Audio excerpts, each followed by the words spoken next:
자, 오토캐드를 처음 실행하면 이렇게 생긴 인터페이스가 나옵니다. 사용자 환경이 나와요. 자, 보시면 바로 이 부분. 바로 여기. 파일, 윈도우, 이렇게 헬프 요거 나올 수도 있고 안 나올 수도 있고, 그 다음에 여기 보시면 홈 그래가지고 이렇게 아이콘들이 쭉 있죠. 요걸 뭐라고 부르냐면 리본이라고 부릅니다. 리본. 이렇게 읽으시면 돼요.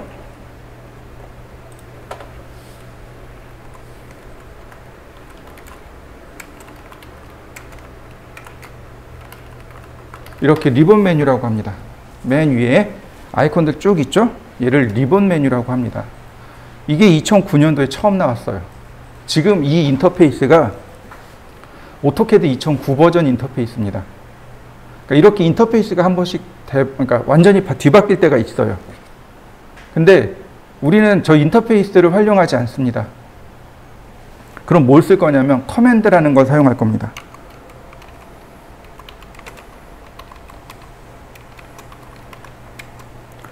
커맨드 자체가 명령이란 뜻입니다. 네. 커맨드, 직접적으로 오토캐드 명령어를 직접적으로 쓸 겁니다.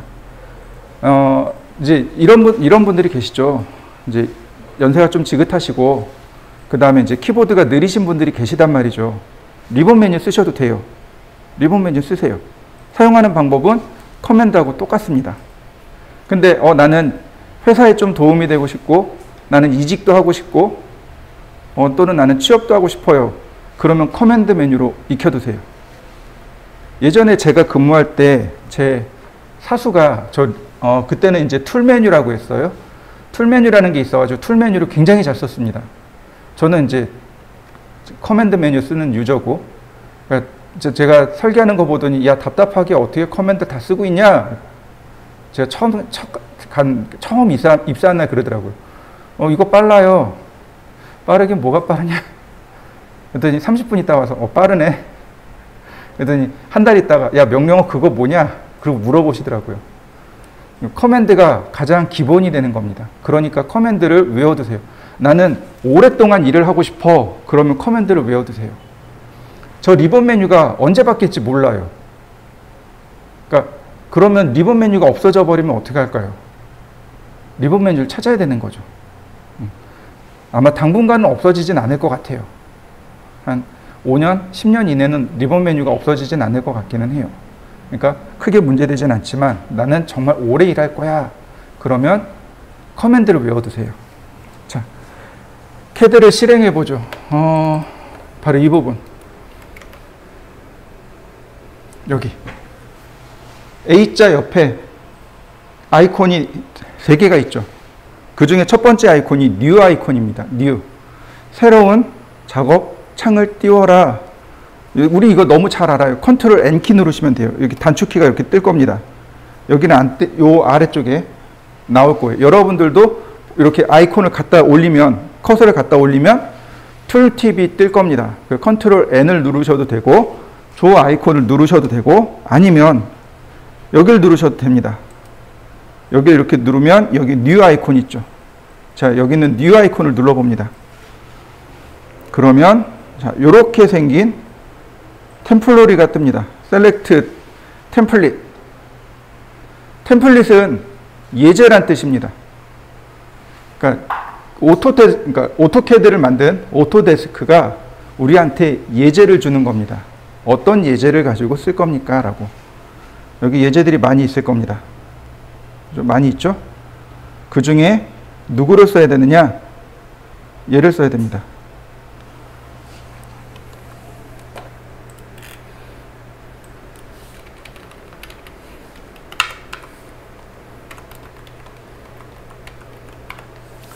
얘를 써야 됩니다. DWT가 안 보이시는 분도 있어요. 그거는 확장자 감추기가 되어 있어서 그렇습니다. ACAD ISO라는 바로 얘를 쓰셔야 됩니다. 자, 한번 찾아보시죠.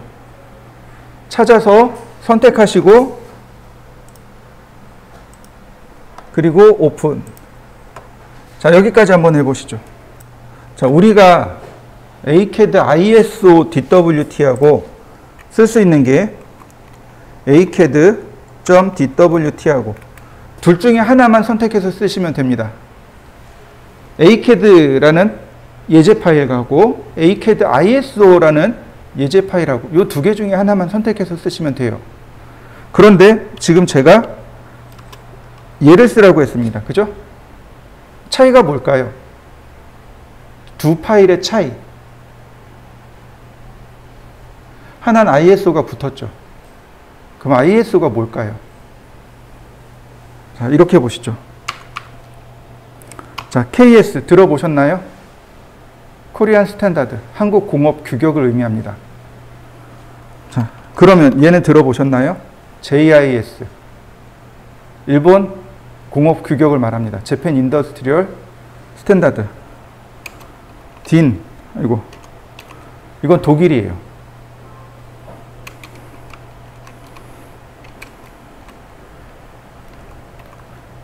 안시, 아즈메하고 안시는 미국 공업 규격입니다. 미국 공업 규격이 두 개예요. 그 다음에 ISO, 인터내셔널 스탠다드 오거니제이션, 국제 공업 표준 기구. 이해되셨나요? 자, 그러면 이렇게 보시죠. 우리나라는 기본 단위가 뭐죠? 거리에 대해서, 무게에 대해서 기본 단위가 밀리미터, 센티미터, 미터, 킬로미터, 그람, 킬로그램 이렇게 나가죠. 그럼 유럽 쪽은 어떨까요? 미국이나 유럽은 어떨까요? 인치, 피트, 야드, 파운드. 맞습니까? 네, 단위에 대해서 다른 거예요. 설계에 대한 단위가 다른 겁니다. 우리나라는 KS는 설계의 기준 단위를 밀리미터로 정의하고 있습니다. 건축, 기계, 인테리어, 토목 다 밀리미터를 기준으로 사용하고 있습니다. 근데 ISO가 기준 단위가 밀리미터입니다. 그래서 ACAD ISO를 쓰는 겁니다. ISO가 무슨 뜻이에요? 국제공업 표준기구입니다. 그러니까 국제적으로 표준인 밀리미터를 사용하겠습니다. 이런 뜻이 됩니다. 만약에 얘를 쓰면 어떻게 될까요? 얘는 기본 단위가 인치입니다. 얘는 밀리미터고. 당연히 우리는 밀리미터 써야 돼요. 그래서 ACAD ISO.DWT를 쓰세요라고 설명을 드린 겁니다. 자, 이해되셨나요? 자, 그냥 상식으로 알고 넘어가면 좋을 것 같아요. 우리나라 얼마 전에 그 인공위성 쐈잖아요. 그죠? 미국도 나사가 있습니다. 그죠? 미항공우주국이라고 해서 나사가 있습니다.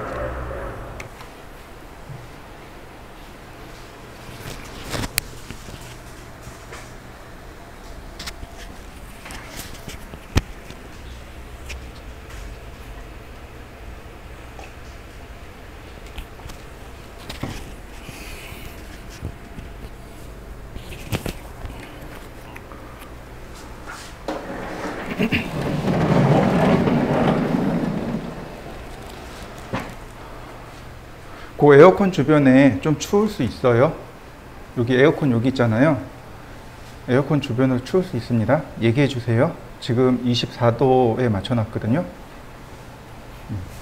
저 에어컨이 저한테까지 오면 좋은데 저한테까지는 안 오더라고요. 그래서 별도의 선풍기를 쓰고 있어요. 그러니까 그 주변은 되게 시원할 거예요. 근데 시원하다 못해 나중에 추워질 수도 있습니다. 그러니까 얘기해 주세요. 그러면 온도 바꿔드릴게요. 자, 커맨드 라인까지 이해되셨나요? 자, 그러면 이렇게 뭔가 창이 뜰 겁니다. 그죠? 이거 읽어보면 Do you want to close the command line window? 커맨드 라인 윈도우를, 커맨드 창을 닫으시겠습니까? 라고 물어보는 겁니다. 당연히 yes. 커맨드 라인 사라졌나요? 네, 명령줄 사라졌죠? 당황하지 마세요. 굉장히 자주 있는 일입니다. 커맨드 라인이 갑자기 사라지는 일들이 굉장히 많아요. 그럼 어떻게 해요? 컨트롤하고 숫자 9를 다시 눌러줍니다. 그러면 나오나요? 네. 자, 이렇게 하셔도 돼요. 여기 이걸 끄고 그냥 커맨드라고 씁니다. 안 보여도 좋아요. 그리고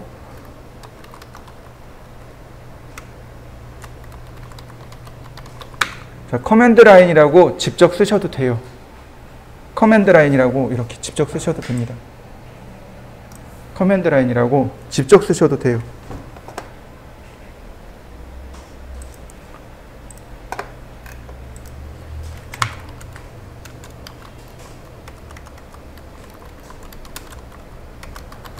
명령줄 보이기 명령어입니다. 커맨드 라인이라고 직접 쓰셔도 돼요. 그러면 커맨드 라인이 나타날 겁니다. 또는 어떻게 하면 돼요? 컨트롤 키하고 숫자 9를 누르셔도 됩니다. 그러니까 방법이 여러 가지가 있는 거죠. 한 가지 방법만 있는 건 아닙니다. 자, 그 다음에 또 하나. 커맨드 라인에다가 리본 클로즈라고 써보세요. 커맨드 라인에 리본 클로즈. 리본 닫기죠. 리본 닫기.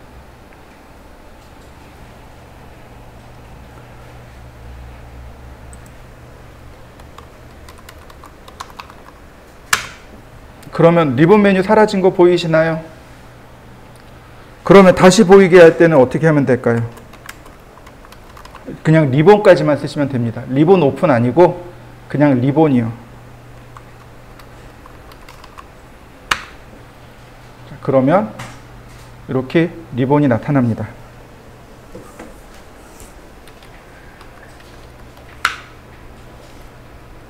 자, 그 다음에 보시면 요 위에 풀다운 메뉴가 이렇게 있습니다. 풀다운 메뉴 보이시나요? 요걸 풀다운 메뉴라고 하는데 이게 명령어로 메뉴바입니다. 메뉴바. 이렇게 쓰시면 돼요. 메뉴바가 있는데 이거를 엔터를 치시면 이렇게 보입니다. 메뉴바라고 쓰고 엔터를 치면 엔터 뉴 밸류 새로운 값을 넣어주세요. 메뉴바에. 그리고 기본이 1일로 되어 있습니다. 이런 걸 변수라고 합니다. 이런 걸 변수라고 하는데 0 또는 1을 넣을 수 있습니다. 메뉴바는 값이 0 또는 1 이렇게 들어가요. 1이면 메뉴바가 나타납니다. 0이면 메뉴바가 감추어집니다. 자, 보세요. 0 그리고 엔터. 이거 0 엔터. 자, 메뉴바 여기 사라진 거 보이시나요? 이렇게요. 여러분들도 한번 해보시죠. 메뉴바라는 명령어 쓰고 엔터 치신 다음 0 또는 1을 입력해 보세요.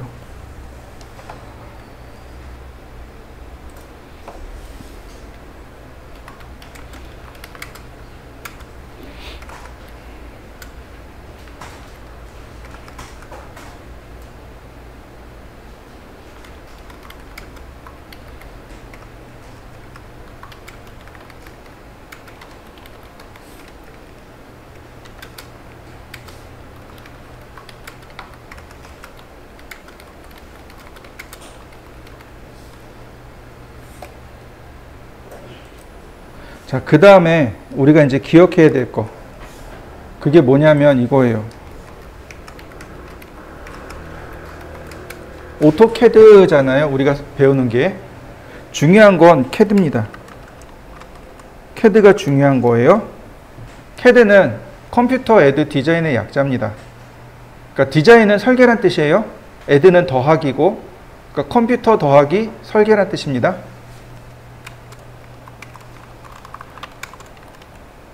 에디드 디자인 이런 뜻입니다. 컴퓨터 에디드 디자인.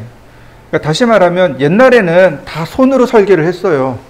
제도판 이따만한 거 놓고 거기다 도면 얹어 놓고 그리고 다 손으로 설계했습니다. 제가 손으로 설계한 세대예요. 그리고 이제 제가 사회에 나올 때 비로소 CAD라는 게 도입이 되기 시작했고, 어떻게 보면 컴퓨터 1세대가 이제 저를 기점으로 해서 이제 왔다 갔다 할 겁니다. 근데 중요한 건 이거예요. 오토캐드잖아요. 그러면 오토가 우리가 알고 있는 건 뭐예요? 오토메이션이잖아요. 자동이란 뜻이잖아요. 아, 그러면 설계를 자동으로 해주겠다라고 생각할 수 있어요. 근데 절대로 그렇지 않습니다. 여기서 말하는 오토는 오토데스크사의 캐드란 뜻입니다. 이해되셨나요? 오토캐드를 만든 회사 이름이 오토데스크라는 회사예요. 미국 회사고 오토데스크사의 캐드란 뜻입니다. 오아캐드도 있고요. 아키캐드도 있고요. 캐드가 굉장히 많아요. 그러니까 상호가 보통 이렇게 들어가요. 상호를 이용해서 이 회사에서 만든 캐드 이런 뜻으로 번역을 하시면 돼요. 자동으로 설계하는 건 없습니다. 인공지능이 들어오기엔 조금 무리가 있어요. 제가 되게 재밌게 보고 있는 것 중에 하나가 SF 중에 아이언맨 있잖아요. 아이언맨의 토니 스타크가 설계하는 거 이렇게 보셨나요? 그거 되게 재밌게 잘 보고 있거든요. 잘 봤죠. 정말 저렇게 설계할 수 있으면 참 재밌겠다라는, 근데 이제 조금 도입이 됐어요. 조금. 그러니까 고글을 쓰고 이렇게 안경을 쓰고 가상현실에 들어가서 설계하는 게 현재 도입이 돼 있어요. 스케치업의 플러그인으로 그게 나와 있어요. 그래서 이런 건물 같은 거 손에 이렇게 도구 들고서 이렇게 설계해요. 이렇게 누르면, 이렇게 버튼 누르면 메뉴 딱 나오고 메뉴 눌러서 이렇게 설계를 해요. 현재는 거기까지 돼 있어요. 근데 한 10년이나 15년 뒤에는 정말 토니 스타크가 하는 그런 설계도 나올 수 있겠다라는 생각도 해요. 그래서 저는 한 120살까지 살고 싶어요. 세대가 너무 재밌어지는 것 같아요. 어쨌든 다시 돌아와서 오토캐드는 오토데스크사의 캐드입니다. 자동으로 오토매틱 캐드가 아니에요. 그러니까 오토캐드를 배우러 왔다가 다들 당황해 하시는 그러니까 당황해 하시는 게 여기 있어요. 나는 캐드가 자동인 줄 알았는데 그게 아니네. 이런 분들이 생각보다 많이 계세요. 절대로 그런 거 아닙니다. 또 하나, 캐드는 수학 잘하시는 분들이 잘해요.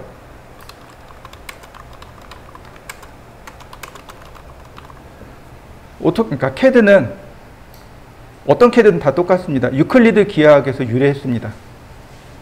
유클리드는 사람 이름이에요. 근데요, 이거 정규 수업, 우리 정규 과정을 공부한 사람들은 다 배웠어요. 저 유클리드 기하학을 다 배웠어요. 우리나라에서 뭐라고 배우냐면 도형의 방정식이라고 합니다. 기억나시나요? 안 나실 수도 있어요. 괜찮습니다. 이걸 조금 쓸 거예요. 중학교 한 1학년에서 고등학교 1학년 정도의 그 정도 수학을 좀 끄집어내서 쓸 겁니다. 캐드 자체가 저기서 유래됐어요. 모든 캐드는 다 저기서 사용합니다. 그럼 공식을 쓰느냐? 아니에요. 공식을 쓰는 게 아닙니다. 공식 저도 증명 못해요. 공식 몰라요. 그걸 응용해서 쓰는 겁니다. 그러니까 명제라고 하잖아요. 명제만 기억하시면 돼요. 옛날에 이런 명제가 있었어요. 기억나시나요? 그러면 이제 그때를 찾아보시면 돼요. 그 명제를 찾아내는 겁니다. 그 명제를 우리가 활용하는 겁니다. 그래서 생각보다 어렵다는 이유가 여기 있어요. 수학을 자꾸 얘기해야 되니까. 근데 우리나라 사람들 수포자들이 많잖아요. 그러니까 어렵다라고 느끼시는 경우들이 많습니다. 그리고 또 하나, 전용 캐드가 있고요, 범용 캐드가 있습니다. 혹시 들어보셨나요? 처음 들어보셨죠? 단어도 낯설죠? 전용, 범용. 자, 저 오늘 서울 갔다 왔거든요. 딸내미 이제 대학생인데 오늘 이제 개강한다고 하더라고요. 그래서 기숙사 너준이라고 이제 오늘 이제 올라갔다 왔어요. 서울 갔다 왔는데 쭉 가다 보면 오산부터 뭐가 있죠? 오산부터 서울까지 버스 전용 차선이 있죠. 거기 전용이란 말이 여기도 나오네요. 그죠? 무슨 뜻이에요? 버스 전용 차선. 버스만 들어가세요란 뜻이잖아요. 그죠? 내가 지정한 분야에서만 쓰는 캐드. 기계 전용 캐드. 건축 전용 캐드. 그 다음에 뭐 인테리어 전용 캐드. 목공 전용 캐드. 무슨 얘기예요? 기계 전용 캐드 그러면 기계 설계를 하기엔 굉장히 좋아요. 인테리어는요? 못하진 않아요. 할 수 있어요. 근데 많이 불편한 거죠. 라이브러리가 없거든요. 건축 전용 CAD, 아까 얘기했던 아키캐드가 건축 전용 CAD예요. 오토캐드 아키텍처가 있어요. 거기에 딱 들어가면 건축에 관련된 요소는 다 들어가 있어요. 예를 들어 문을 그리겠다 그러면 문 클릭한 다음에 크기 딱 지정하고 엔터 그러면 문이 그냥 그려져요. 문도 한 종류만 있는 게 아니에요. 여러 종류 다 있어요. 오토캐드 미카니컬, 그러니까 미케니컬, 즉 기계 쪽으로 또 있어요. 커스터마이징 된 게 있어요. 그거 이렇게 누르면 뭐 예를 들어서 볼트 누르면 뭐 볼트 미리수, 길이 이런 거 다 나와요. 딱 누르면 그냥 그걸로 끝나요. 이런 게 바로 전용 캐드입니다. 오토캐드, 그러니까 전용 캐드가 있어요.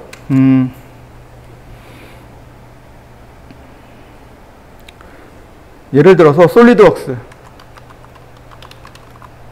인벤터, 카티아, NX,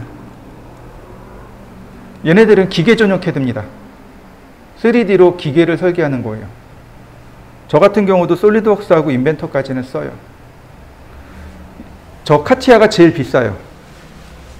카티아 저 한 카피당 1억 정도 해요. 프로그램 한 카피 한 1억 정도 해요. 어디 들어가냐면 배, 비행기, 자동차. 지금은 없어졌지만 옛날 대우자동차 있죠. 대우자동차가 저 카티아로 자동차 설계했어요. 지금 있는 저기 대우조선이라든지 무슨 우리 그 항공기 만드는 회사들 있죠. 네, 저 카티아로 설계합니다. 일반적으로는 이제 보통 이제 조금 저가형, 제일 아래급으로는 솔리드웍스하고 인벤터라는 게 존재해요. 솔리드웍스요, 저가라 그래도 기본 한 1,000만 원 정도예요. 한 카피당. 근데 시뮬레이션이 가능해요. 어떤 시뮬레이션이냐면 풍동 실험이에요. 혹시 들어보셨나요? 자동차 세워놓고 이따만한 선풍기 놓고 그러니까 틀어버리면 이렇게 바람이 이렇게 지나가는 거 있잖아요. 근데 그 시뮬레이션이 가능해요. 뭐 그런 거라든지 뭐 유압 실험 같은 게 가능해요. 솔리드웍스 같은 경우는. 그 다음에 건축도 뭐 아키캐드 같은 건 건축 전용 캐드에 들어갑니다. 오토캐드가 여기 들어가요. 범용 캐드입니다. 범용은 두루두루 널리 쓰이다라는 뜻입니다.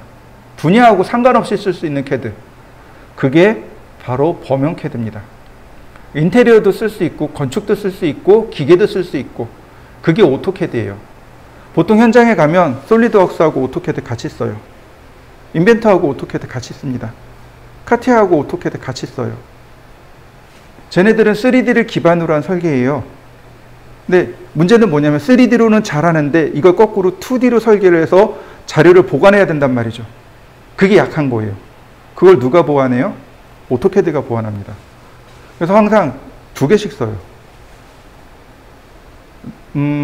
우리는 아마 거기까지는 안 갈 것 같은데 3D까지는 안 갈 것 같은데 똑같아요. 오토캐드도 3D로 설계한 다음에 2D로 도면을 끄집어낼 수 있어요. 그게 가능해요. 근데 이제 다만 오토캐드는 그게 되게 빈약해요. 근데 이제 솔리드웍스나 인벤터는 굉장히 강력합니다. 이제 그게 이제 좀 차이가 있어요. 그래서 우리가 오토캐드를 쓰는 이유는 범용 캐드이기 때문에 그렇습니다.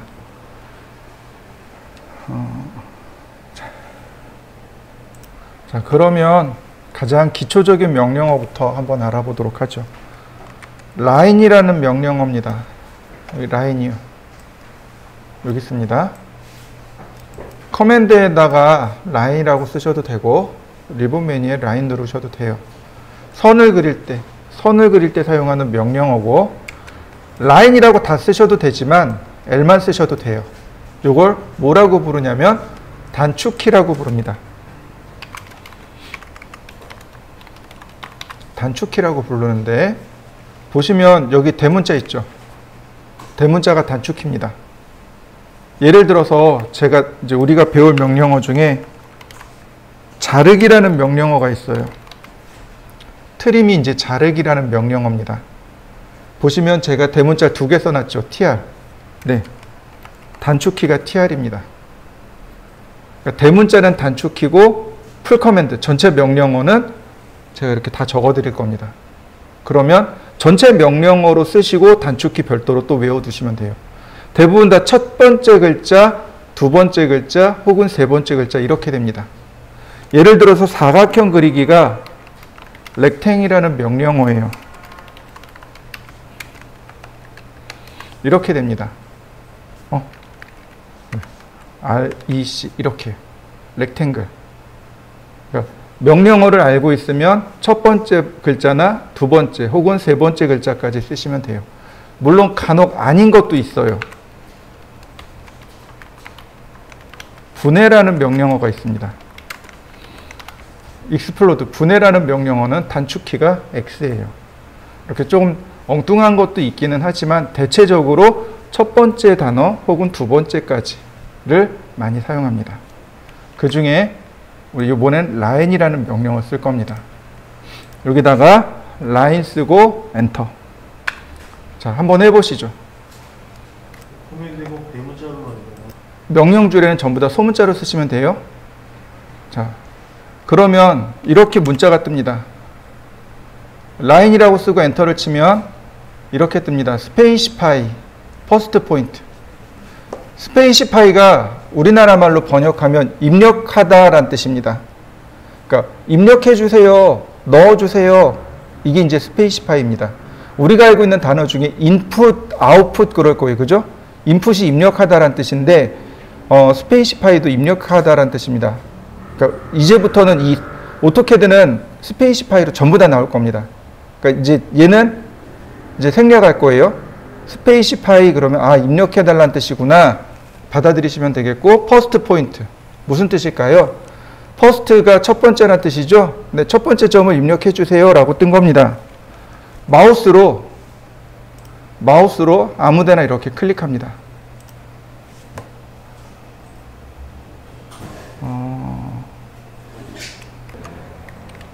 첫 번째 점을 마우스로 이렇게 클릭하면 돼요. 라인, 그리고 첫 번째 점 클릭, 그리고 클릭입니다. 클릭하고 마우스 이동해 보세요. 그러면 선이 이렇게 따라올 겁니다. 그리고 커맨드 라인에 넥스트 포인트, 넥스트 포인트는 다음 점이란 뜻이죠. 오아 또는 언두.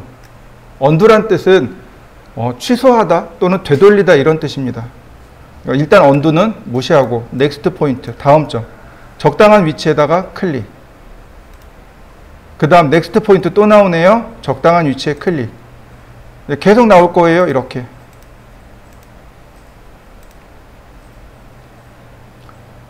자, 이제 다 그렸어요. 다 그렸습니다. 이 상태에서 어떻게 하느냐? 엔터. 그러면 명령어가 딱 종료됩니다. 자, 맞습니까? 자, 다시 봅니다. 라인, 시작점, 다음 점, 다음 점, 다음 점, 다음 점, 다음 점. 끝내고 싶어요. 엔터 말고 스페이스 바요. 스페이스 바를 누르셔도 됩니다. 한번 해보시죠.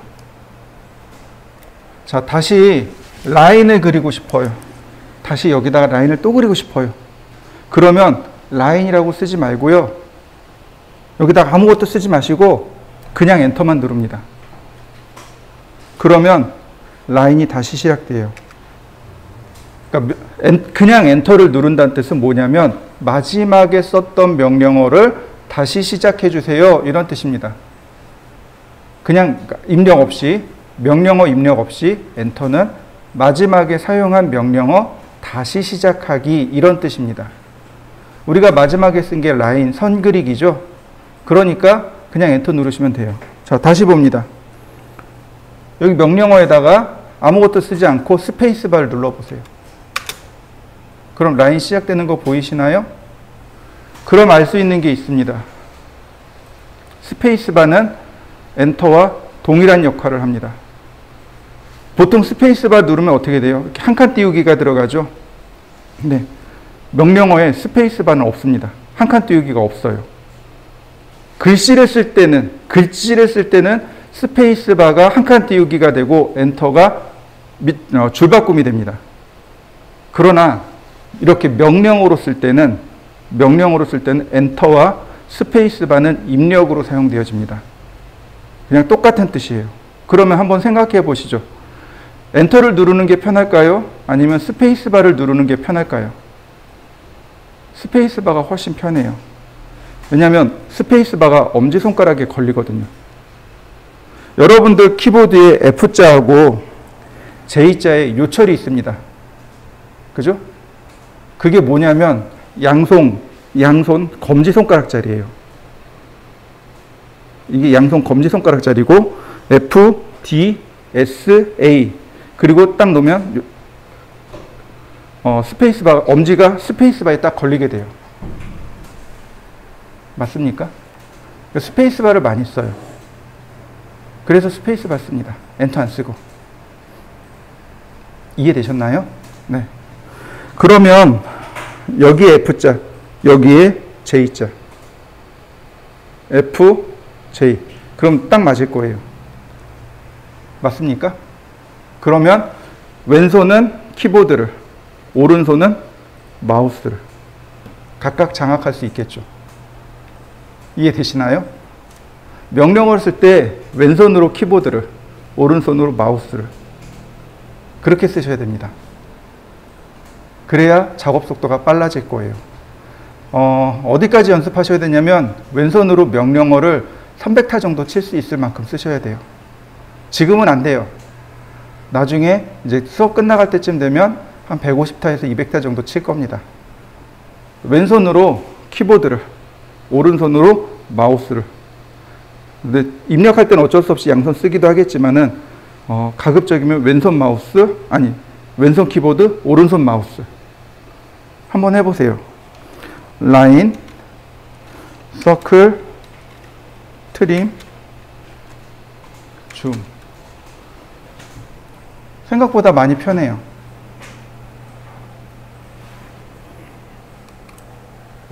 마우스는 버튼이 3개죠. 그죠? 왼쪽 버튼, 오른쪽 버튼, 그 다음 휠. 이렇게 3개죠. 이 휠 가지고 작업을 할 겁니다. 휠을 앞으로 굴려보세요. 뒤로 굴려보세요. 화면이 축소 확대되는 거 보이시나요? 네, 이게 줌인, 줌아웃입니다. 줌인, 줌아웃, 줌인, 줌아웃. 한번 해보시죠. 줌인, 줌아웃, 줌인, 줌아웃. 이렇게 확대되는 것은 줌인, 줌인, 축소되는 건 줌아웃. 이해되시죠? 이때 중심은 커서입니다. 커서가, 여기 있는 커서가 중심입니다. 커서를 중심으로 줌인, 줌아웃, 커서를 중심으로 줌인, 줌아웃. 그럼 내가 보고자 하는 위치를 커서를 이용해서 찾아낼 수 있습니다. 줌인, 줌아웃, 줌인, 줌아웃.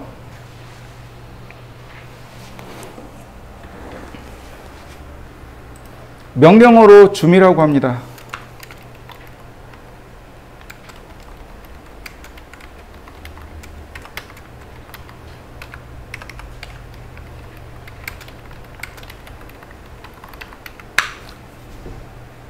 자, 그 다음에 또 있습니다.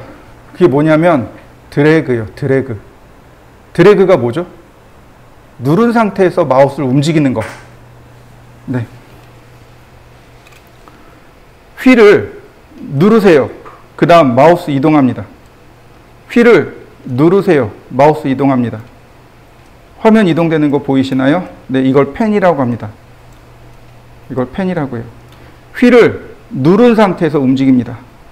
휠을 누르고 움직입니다. 이거 드래그입니다. 이거 드래그라고 하죠. 드래그.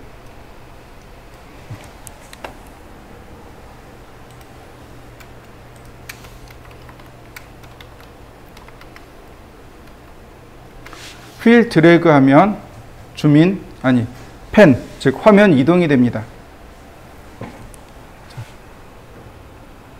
또 하나, 더블 클릭. 더블 클릭이 뭐죠? 연달아 2번 누르는 걸 더블 클릭이라고 하죠. 맞습니까? 네. 2개 동시에 이렇게 누르는 게 더블 클릭이 아니죠. 따닥 2번 누르는 걸 더블 클릭이라고 하죠. 네, 휠을 더블 클릭합니다. 화면 맞춤. 어떻게 있든 상관없습니다. 휠을 더블 클릭하게 되면 이렇게 화면 맞춤이 일어납니다. 한번 해보시죠. 줌 익스텐트라고 하고 우리나라 말로 하면 화면 맞춤이라고 해요. 이게 줌 명령어에 있어요. 이렇게 보시면 줌이라는 명령어에 보시면 여기에 다 있어요. 익스텐트, 줌, 익스텐트, 줌, 인, 아웃. 그 다음 펜, 화면 이동. 명령어로 다 쓸 수 있습니다. 근데 명령어를 쓰기보다는 그냥 마우스 휠을 쓰는 게 훨씬 더 편합니다. 그래서 이렇게 줌인, 줌아웃, 줌 익스텐트, 그 다음에 펜은 휠을 가지고 조절합니다. 이해되셨나요? 자, 한번 해보시죠. 조금만 연습해 보세요. 자, 이번엔 이레이즈에 대해서 알아보죠. 이레이즈, 지우개입니다. 지우개. 이레이즈가 어딨냐면 여기 있습니다. 여기 있습니다. 여기가 이레이즈가 여기 있어요. 요게 이레이즈입니다. 요게 이레이즈예요.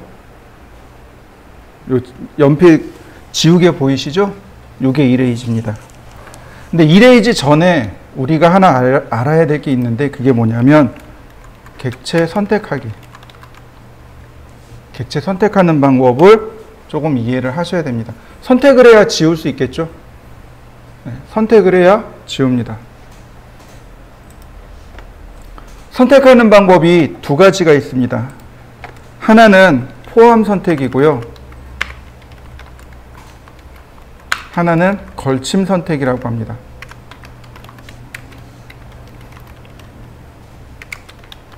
윈도우 셀렉트, 크로스, 셀렉트, 크로스 셀렉트, 걸침 선택, 윈도우 셀렉트, 포함 선택. 그러니까 객체를 선택하는 방법이 두 가지가 있습니다. 우리가 이제 흔히 오브젝트라고 해요. 우리가 지금 그린 선 있죠? 우리가 그린 선, 원, 기타 도형들. 이런 걸 전부 다 뭐라고 부르냐면 오브젝트라고 합니다. 사물이란 뜻이에요.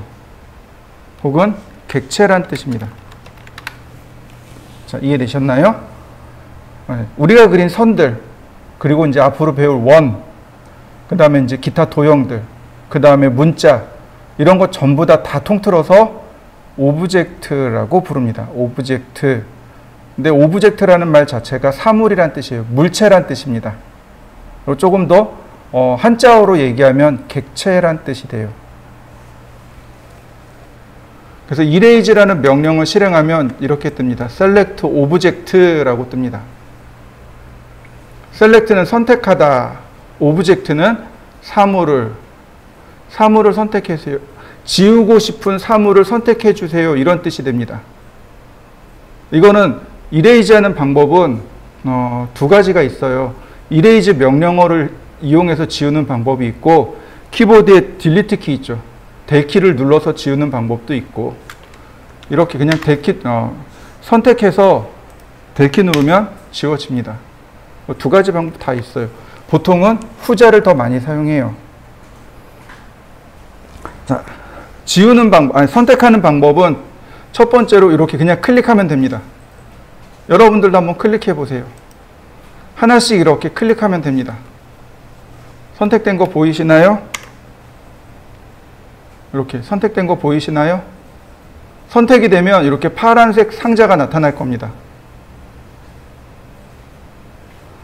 자, 여러분들도 한번 선택해 보시죠. 선택하면 이렇게 파란색 상자가 뜹니다. 뜨나요? 이걸 뭐라고 부르냐면 그립이라고 합니다. 그립.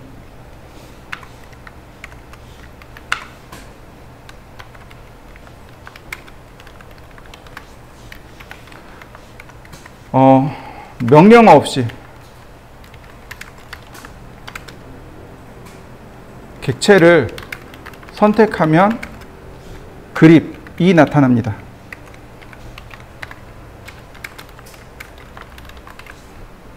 명령어 쓰지 않고, 명령어 안 쓰고 그냥 객체를 선택하면 그립이 나타나요.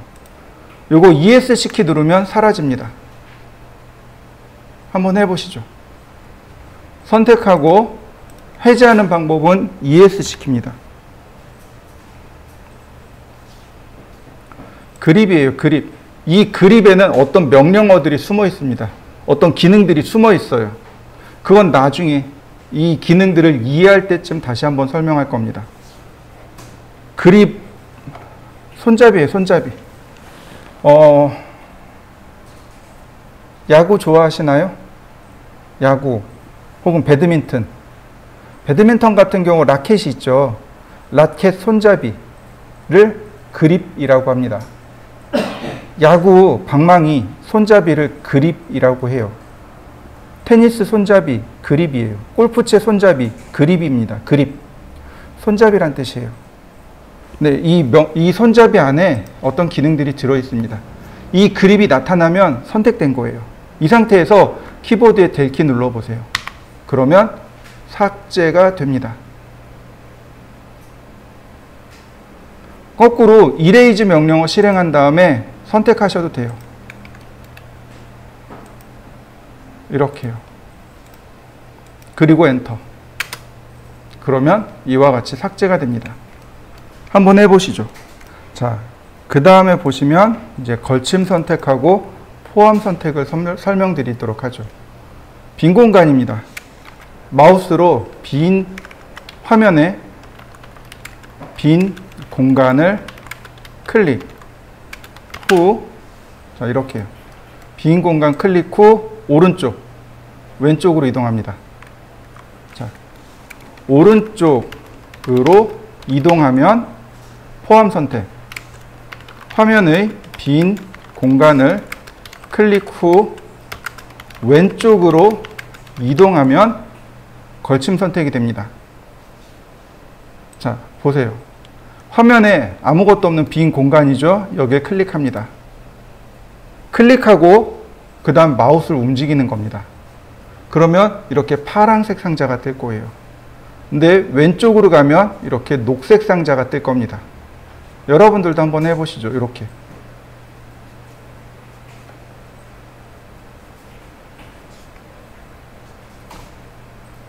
뜨나요?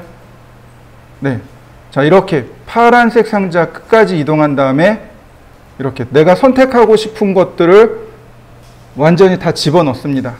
그리고 한 번 더 클릭. 그럼 선택이 됩니다. 한번 해보시죠. 후 클릭이 되는 거죠. 이동 후 클릭. 그러면 포함 선택과 걸침 선택이 이루어집니다. 빈 공간을 선택 후 왼쪽으로 가서 클릭. 빈 공간을 선택한 다음 오른쪽으로 가서 클릭. 자, 한번 확인해 보시죠. 자, 그러면 차이점이 뭔지 설명을 드리도록 할게요. 자, 포함 선택이라고 했어요. 그러니까 다시 말하면 이렇게 완전히 다 포함된 것만, 포함되어진 것만, 이 사각형 안에 들어가 있는 것만 선택합니다. 지금 여기 선이 하나 밖으로 나가 있죠. 얘는 선택이 안 돼요. 얘만 선택됩니다. 맞나요? 다시 봅니다. 이렇게 봤어요. 그러면 이렇게 두 개는 밖으로 나가 있죠. 얘는 선택 안 돼요. 그런데 얘네들은 어떻게 돼요? 사각형 안에 들어가 있죠. 네, 얘네들은 선택이 됩니다. 이렇게요. 한번 확인해 보시죠. 자, 이번엔 걸침 선택입니다. 크로스 셀렉트. 자, 이렇게요. 그러면 이 선이 여기 경계에 걸쳐졌죠. 선택합니다. 여기 있는 선이 걸쳐졌죠. 교차하고 있죠. 선택합니다. 여기 있는 선이 이 녹색 상자의 선에 교차하고 있죠. 걸쳐졌죠. 네, 선택합니다. 그럼 얘는 어떻게 될까요? 녹색 상자 안에 다 들어가 있죠. 포함 선택이죠. 네, 선택합니다. 자, 확인. 맞나요? 자, 빈 공간 클릭 후 클릭. 그러면 지금 딱 요만큼만 선택되어진 거죠. 여러분들도 확인해 보세요. 크로스 셀렉트, 걸침 선택은 포함되어진 것도 선택하고 교차되어진 것도 선택하고, 그러니까 요만큼만 하면 어떻게 돼요? 얘네들은 포함되어졌죠. 선택하고, 얘네들은 교차하고 있죠. 네, 선택하고. 선택이 조금 더 쉬운 거죠. 얘네들은 이만큼 움직여야 됩니다. 그러나 포함 선택은 요만큼만 움직여도 선택이 돼요. 자, 한번 해보시죠. 마지막으로 컨트롤 A요.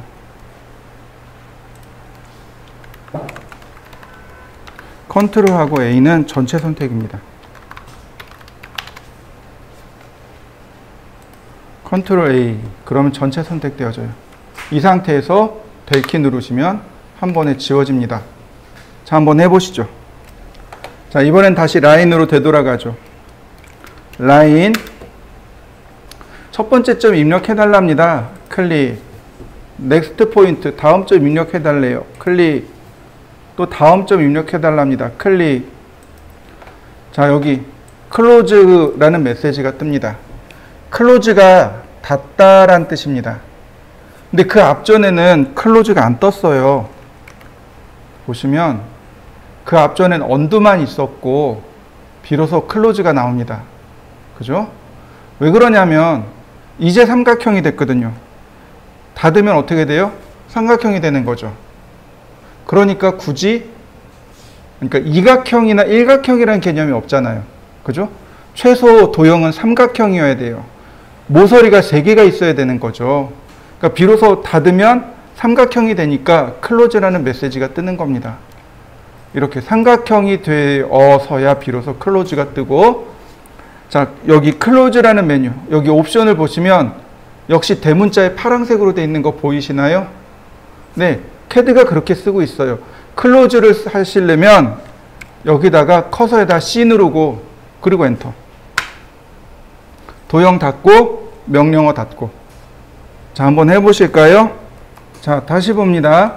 라인 클릭하고 클릭하고 클릭하고 클릭하고 그 다음 클로즈. 마우스로 이렇게 갖다 대면 이렇게 회색으로 떠요. 이렇게 마우스로 이렇게 갖다 대면 회색으로 뜹니다. 버튼이 되는 거죠. 클릭. 그러면 명령어 닫히고 도형도 닫히고. 자, 한번 해보시죠. 단축키를 써도 되지만 마우스로 이렇게 클릭하셔도 돼요. 자, 한번 해보세요. 라인 클릭 클릭 클릭. 자, 이번엔 언두요. 언두가 되돌리기라 그랬습니다. 언두. 그러면 선이 되돌아가는 거 보이시나요? 선이 되돌려지는 거 보이시나요? 자, 처음 입력 전까지 되돌아가 버렸네요. 다시 클릭. 자, 제가 여기서 그만 실수로 엔터를 쳤어요. 자, 여러분들도 여기까지 한번 해보시죠. 자, 제가 원하는 건 여기서부터 다시 이어서 그리길 원합니다. 이어서 그리길 원해요. 몇 가지 방법이 있어요. 그러나 가장 쉬운 방법. 자, 라인 엔터. 그럼 여기에 첫 번째 점 물어보죠. 마우스를 쓰지 않고 그냥 엔터. 아까 커맨드에서 엔터를 누르면 어떻게 된다 그랬나요? 마지막에 썼던 명령어를 다시 실행합니다라는 뜻이죠.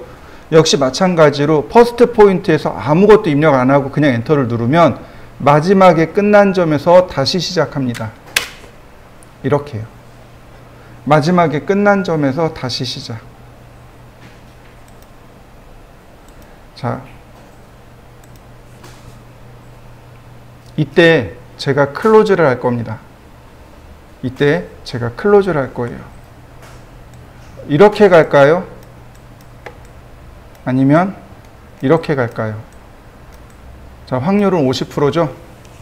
1번으로 갈까요? 2번으로 갈까요? 클로즈 하게 되면. 어디로 갈까요? 1번이요? 네, 그럴 수도 있겠죠. 자, 정답은 2번입니다. 자, 아까 제가 뭐라 그랬냐면 마지막에 끝난 점에서 다시 시작합니다. 다시 시작이에요. 퍼스트 포인트였잖아요. 그죠? 첫 번째 점입니다. 이어서 그리니까 이 점에서 여기 끝난 점에서 이어서 여기 앞전에 그린 이 도형의 속성을 이어받아서 그린 게 아니고 마지막에 끝난 점에서 다시 그린 겁니다. 자, 클로즈. 2번으로 돌아갑니다. 이해되시나요? 네, 이럴 때는 다른 방법을 쓰셔야 돼요. 이럴 때는 이제 오스냅이라는 걸 사용합니다. 이렇게 마우스로 갖다 대면 자동으로 이렇게 딱 들어가요. 이 오스냅은 나중에 다시 설명하기로 하고요. 다만 여러분들은 오늘 파악하셔야 될 건 마지막에 끝난 점에서 이어 그리는 거하고 그 다음에 클로즈 했을 때 첫 번째 점으로 되돌아간다는 것만 체크하시면 됩니다. 자, 한번 해보시죠. 그러면 과제물을 하나 내드릴 테니까 한번 해보세요. 자, 라인 명령어와 줌, 펜, 이레이즈를 이용해서 이렇게 테두리 글씨를 한번 써보세요.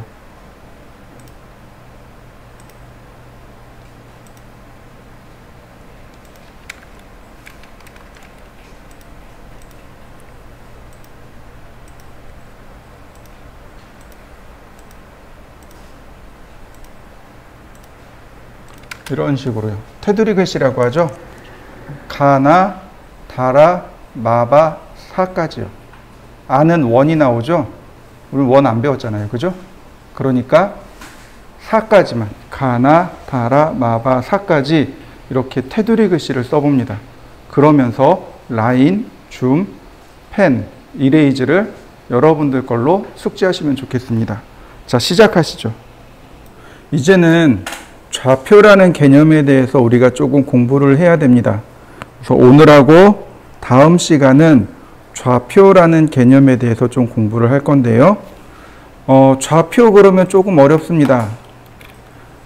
근데 그냥 너무 어렵게 생각 안 하셔도 돼요.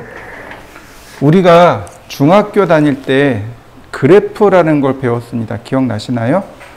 그래서 어떻게 썼냐면 이렇게요. 이거 X축, 이거 X축, Y축 이거 했던 거 기억나시나요?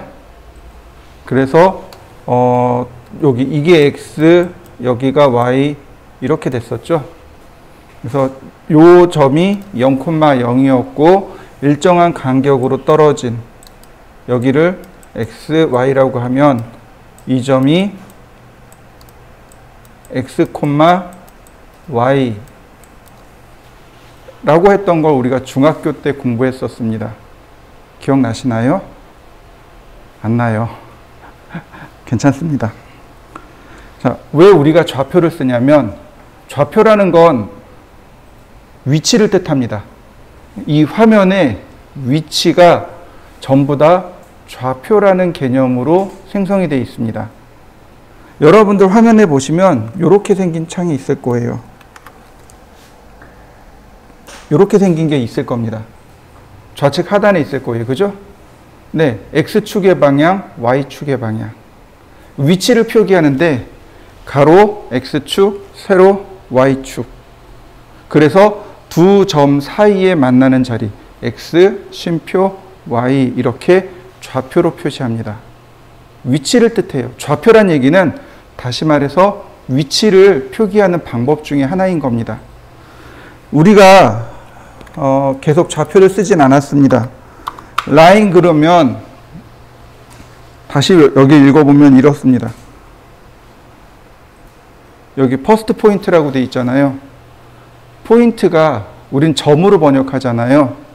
네, 첫 번째 좌표란 뜻입니다. 첫 번째 위치를 입력해 주세요.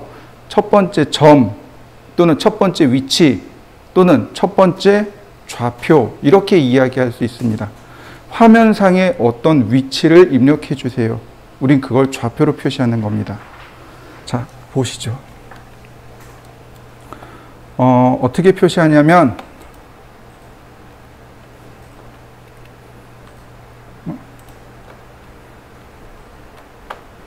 자, 이렇게 가로를 X로 세로를 Y로 정의합니다. X방향, Y방향으로 정의를 하고 일정한 간격만큼 눈금을 매깁니다. 이런 식으로요. 눈금을 하나씩 매깁니다.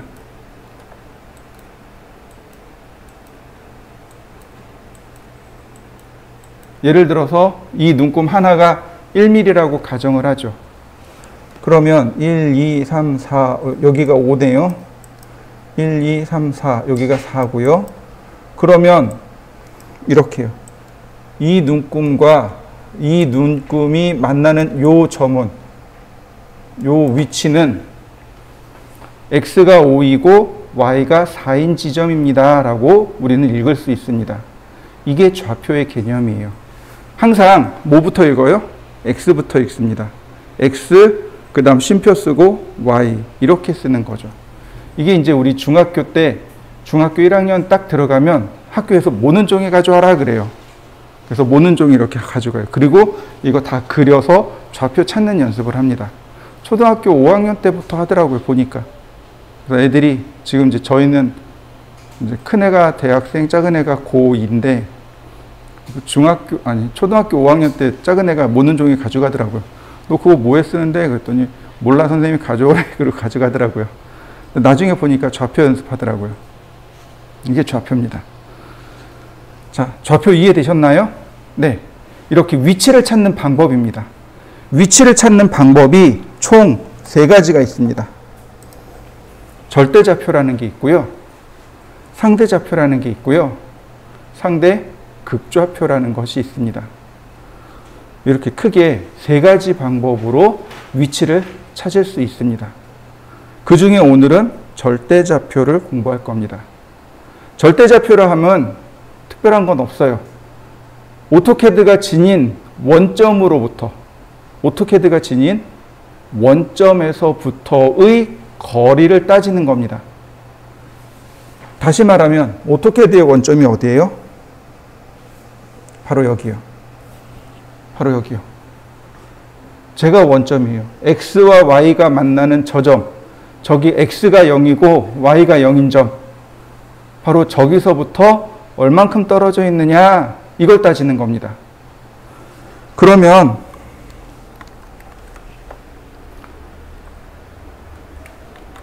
자요. 이렇게 볼까요? 자, 여기는 어떨까요? 제가 지금 동그라미 친 부분은 x가 플러스고 y가 플러스인 점 맞나요? 그죠? 오른쪽으로 가면 x가 커지고 위로 올라가면 y가 커지는 거죠. 그런데 여기는 어떤가요? x가 0보다 작은 지점이죠. 우리는 마이너스라고 합니다. x가 마이너스고 y는 위로 올라갔으니까 플러스고. 그럼 여기는 어떨까요? y가 0보다 작고 x도 0보다 작죠. 그러니까 x가 마이너스, y가 마이너스. 자, 여기는 어떨까요? x는 0보다 크지만 y는 어때요? 0보다 작죠. 그래서 이 부분은 x가 플러스, y가 마이너스인 지점이 됩니다. 다시 말하면 네, 여기가 지금 원점이란 말이죠. 지금 제가 그린 자리가 원점이란 말이죠. 그러니까 여기는 x가 플러스, y가 플러스. 여기는 x가 마이너스, y가 플러스. 여기는 x가 마이너스, y가 마이너스. 여기는요. x가 플러스, y가 마이너스인 영역이 됩니다. 이해되셨나요? 그러면 이 4가지 영역을 다 쓸까요? 안 씁니다. x가 플러스고 y가 플러스인 영역만 쓰면 돼요. 그게 계산하기 제일 쉽거든요. 굳이 마이너스인 영역까지 갈 필요가 없단 말이죠.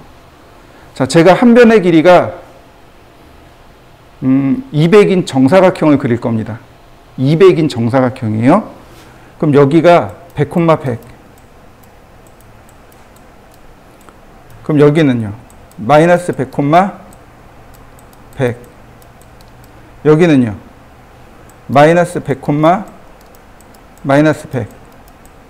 여기는 플러스 100, 마이너스 100. 그러면 한 변의 길이가 200인 정사각형 될까요? 그죠? 100에서 마이너스 100까지니까 200이죠? 네. 100에서 마이너스 100 혹은 마이너스 100에서 플러스 100까지 거리가 200인 거죠. 자, 보시죠. 입력하는 방법은 이렇습니다. 쉼표를 쓰는 거예요. 이렇게 쉼표를 써야 됩니다.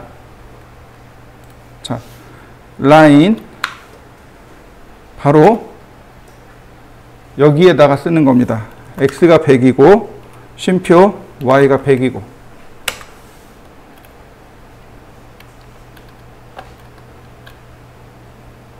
자, 그 다음 x가 마이너스 100이고 y가 100이고 자, 그 다음 x가 마이너스 100이고 y도 마이너스 100이고 x가 100이고 y가 마이너스 100이고 x가 100이고 y가 100이면 한 변의 길이가 200인 정사각형이 만들어졌네요.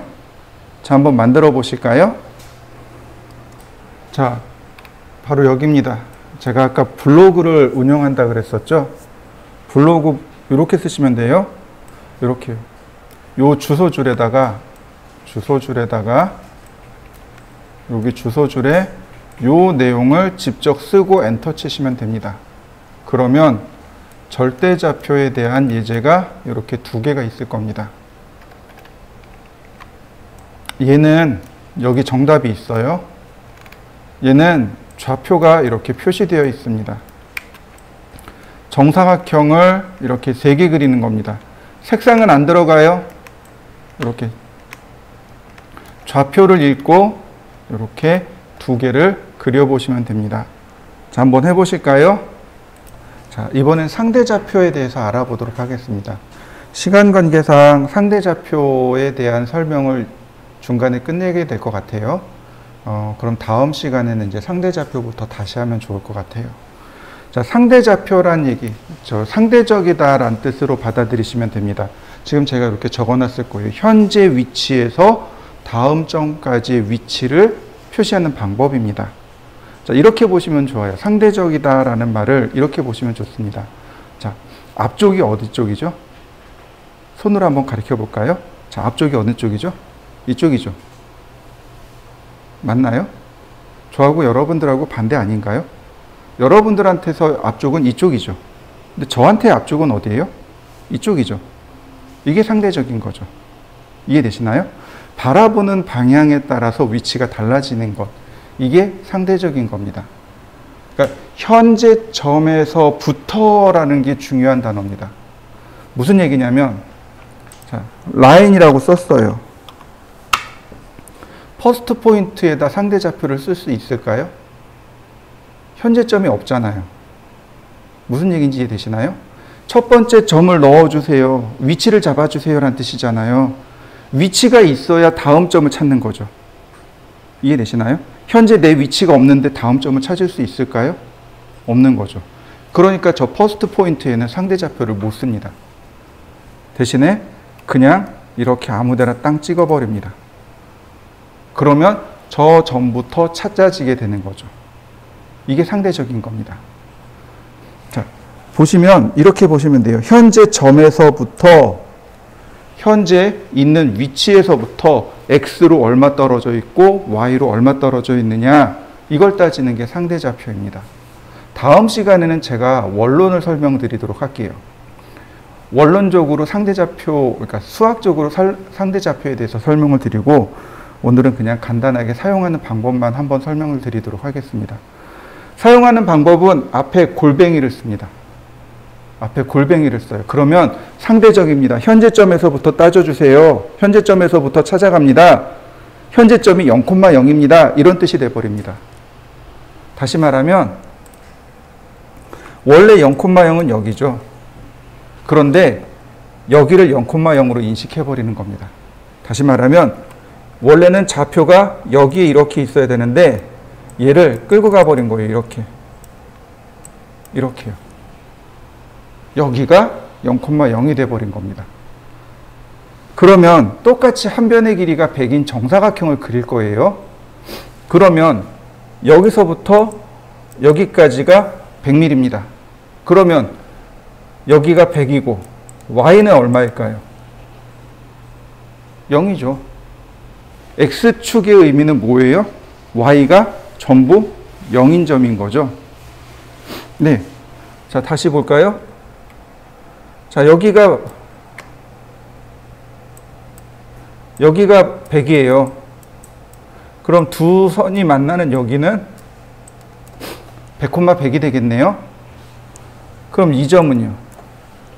0,100이 되겠군요. 자, 다 봅니다. 골뱅이 100,0. 네, 여기가 100,0이래요.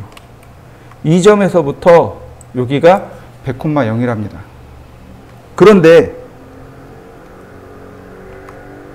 다시 여기가 원점이 돼버립니다.